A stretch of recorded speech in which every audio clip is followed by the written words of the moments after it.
ఓం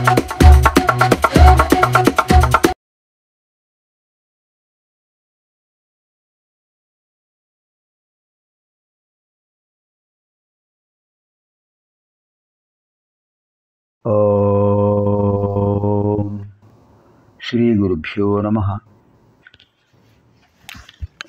నమో దేవ్యై మహాదేవ్యై శివాయై సతతం నమః. నమః ప్రకృత్యై భద్రాయై నియతాః ప్రణతాస్మతాం. శృతిస్మృతిపురాణానాం ఆలయం కరుణాలయం నమామి భగవత్పాదం శంకరం లోకశంకరం. అర్చనకాలే రూపగత, సంస్తుతికాలే శబ్దగత, చింతనకాలే ప్రాణగత, తత్వవిచారే సర్వగత.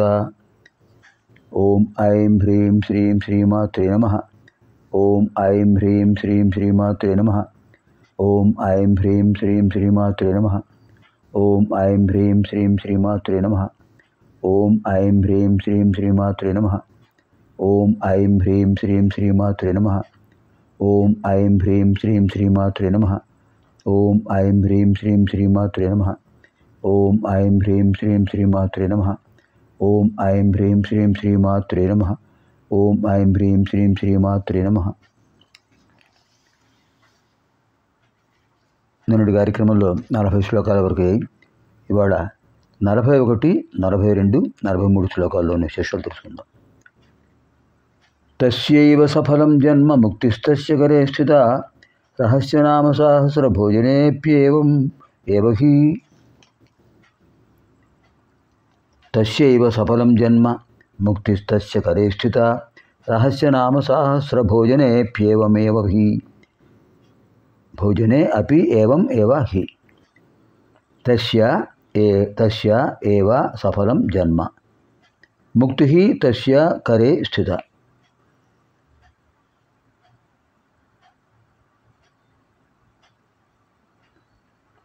రహస్యనామ సహస్ర భోజనే అపి ఏవం ఏవ హి.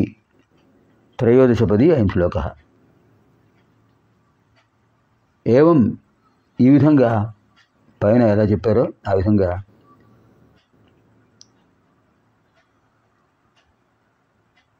తస్య ముక్తి సఫలం తస్య ముక్తి కరే ఏవ స్థిత.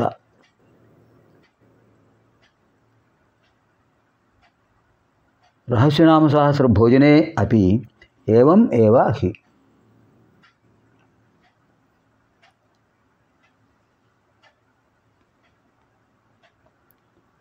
తస్యైవ ముక్తి సఫలం కరే స్థిత. తస్యైవ జన్మ సఫలం. ఇందుకు ఒక వాక్యం. తస్యైవ జన్మ సఫలం. వాడి యొక్క జన్మయే సఫలమైంది, ఫలితం పొందుతుంది. అంటే జన్మ సఫలం అంటే ఏమిటి? దైవానుగ్రహం పొందినటువంటి జన్మయే సఫలం. అంతేకాదు, మోక్షానికి వెళ్ళగలిగే యోగ్యత పొందినవాడు జన్మయే సఫలం. అంటే తస్య ఏవ సఫలం జన్మ. తస్యైవ వాడికే జన్మము పుట్టుక సఫలం ప్రయోజనవంతం అవుతుంది. తస్య కరే ముక్తి స్థిత. తస్య కరే ముక్తి స్థిత. వాడి చేతిలో ముక్తి ఉంది. అంటే కర్తరామలకం, మోక్షం అతని చేతిలో ఉంది. అంత సులభం అన్నమాట. వాడు ఈ విధంగా పైన చెప్పిన పద్ధతిలో చేసినట్లయితే మోక్షం తప్పకుండా సిద్ధిస్తుంది. ఏ విధంగా అంటే ఏవమేవ హి. ఈ విధంగానే పైన చెప్పినట్టుగానే రహస్యనామ సహస్ర భోజనే, లేదా రహస్యనామ సహస్ర భోజనం విషయంలో కూడా ఇలా చేస్తేనే వాడికి ప్రయోజనం. అంటే ఏమిటి ఇక్కడ అర్థం? త్రిశతిలో ఎలా చెప్పారో ఇదే పద్ధతి లలితా సహస్రనామ విషయంలో కూడా చేస్తే చాలా మంచిది. అది చాలా కష్టం. 1000 నామాలు 1000 మందికి ఆతిథ్యం ఇవ్వాలి. అదే చెప్పారు. పైన చెప్పిన విధంగా విప్రులకు భోజనం చేసేవాడి యొక్క జన్మ సఫలం అవుతుంది. వాడికి మోక్షం హస్తగతం. అంతేకాదు లలితా రహస్యనామ సహస్రం ఉంది. హయగిరి స్వామివారు అగస్త్యుల వారికి చెప్పారు, వసుంజాది వాగ్దేవతలు చెప్పారు. వసుంజాది వాగ్దేవతలు చేసిన స్తోత్రం అది. అక్కడ కూడా ఇలాగే చేయాలట. తస్యైవ సఫలం జన్మ ముక్తిస్తస్య గరే స్థిత రహస్యనామ సాహస్ర భోజనే ప్యేవమేవ హి.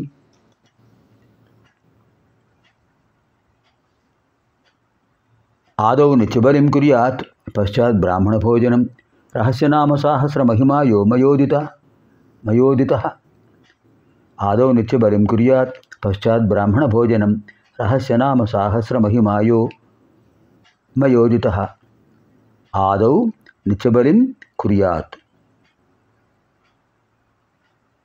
41వ శ్లోకంలో 10వ భాగం చేసామా. తస్య ఏవ సఫలం జన్మ ముక్తి తస్య కరే స్థిత రహస్యనామ సహస్ర భోజనే అపి ఏవం ఏవ. త్రయోదశిపతి చెప్పాం. ఇప్పుడు 42 10వ భాగం. ఆదౌ నిత్యబలిం కుర్యాత్ పశ్చాత్ బ్రాహ్మణ భోజనం రహస్యనామ సహస్ర మహిమా రహస్యనామ సహస్ర మహిమా యహ మయా ఉదిత. 43వ శ్లోకం కూడా కలిపి చెప్పేస్తే శ్లోక యుగ్మం. వశీకరాణురత్రైక నామ్నో మహిమ వారిధే వాగ్దేవి రచితే నామ సాహస్రే యద్యదీరితం.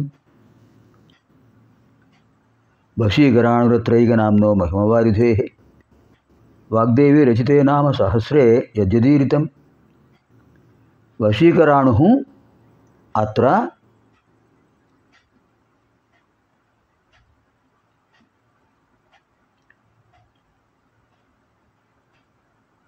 వశీకరాణు అత్ర ఏకనామ్నః మహిమవారిధేః వాగ్దేవీ రచితే నామసహస్రే యత్ యత్ ఈరితం. నవపది అయం శ్లోకః. ఇప్పుడు ఈ 2 శ్లోకాలకు ఏమిటి విశేషం? ఇందులో విశేష విషయం ఏంటంటే ఆదౌ నిత్యబలిం కుర్యాత్. మొట్టమొదటి నిత్యబలి చేయాలి. ఏమిటంటే ఇది కొంచెం అవగాహన చేసుకోవాలి. నిత్యబలి అంటే శ్రోత్రియులు చేసేటటువంటిది. వేద పండితులు, స్మార్త పండితులు, శాస్త్రజ్ఞానం తెలిసిన వాళ్ళు, నిత్యాగ్నిహోత్రులు, త్రికాల సంధ్యావందనం చేసేవాళ్ళు నిత్యబలి చేస్తుంటారు.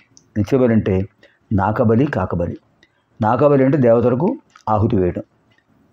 ఎవరికి వాళ్ళకి చిన్న హోమకుండ ఉంటుంది, ప్రత్యేకంగా తయారు చేసుకుంటారు. చిన్నది హోమకుండం. ఆ హోమకుండం అక్కడ పెట్టి అక్కడ ప్రత్యేకంగా పలాశ అంటే మోదుగా, శమి జమ్మి,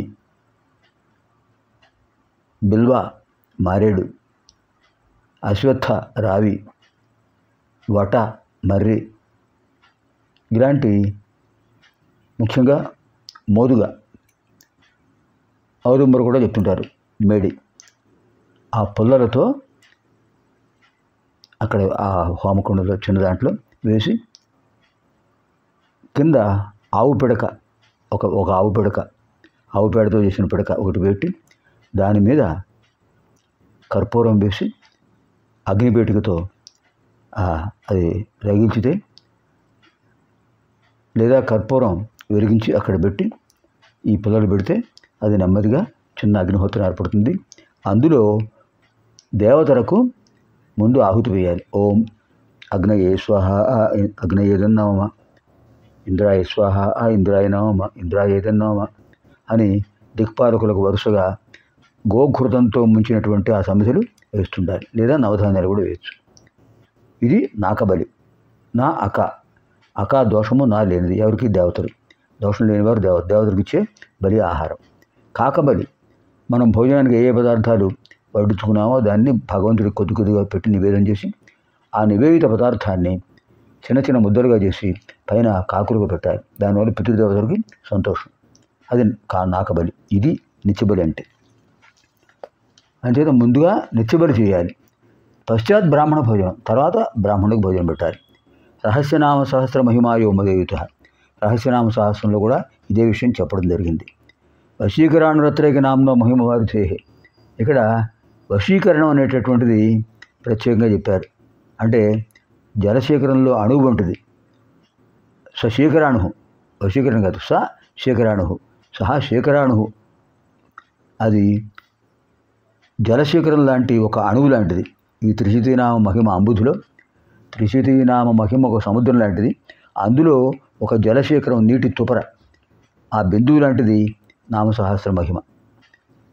సహస్రనామాలు చేసి ఇలా భోజనం పెడితే జరిగే ఆ ఫలితం త్రిశతీనామ మహిమ అనే సముద్రంలో ఒక చిన్న బిందువు లాంటిది. ఏది గొప్పది ఇప్పుడు? త్రిశతీనామ మహిమయే గొప్పది. అది ఇక్కడ విశేషం. లలితా రహస్యనామ సహస్ర విషయంలో మొదట నిత్యబలి, అటువంటి విప్రభోజనం ఆచరణీయం. ఇంతకుముందు రహస్యనామ సహస్ర మహిమ నేను చెప్పాను.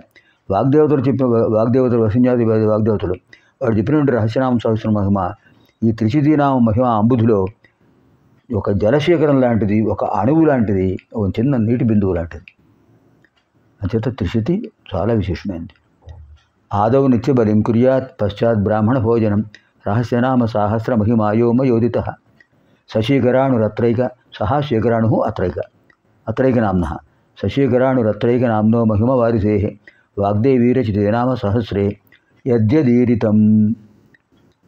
పునర్మిలామः ఆగామిని కార్యక్రమే. సర్వేభ్యः పార్వతీపరమేశ్వరో దివ్యానుగ్రహప్రాప్తిరస్తు. స్వస్తి.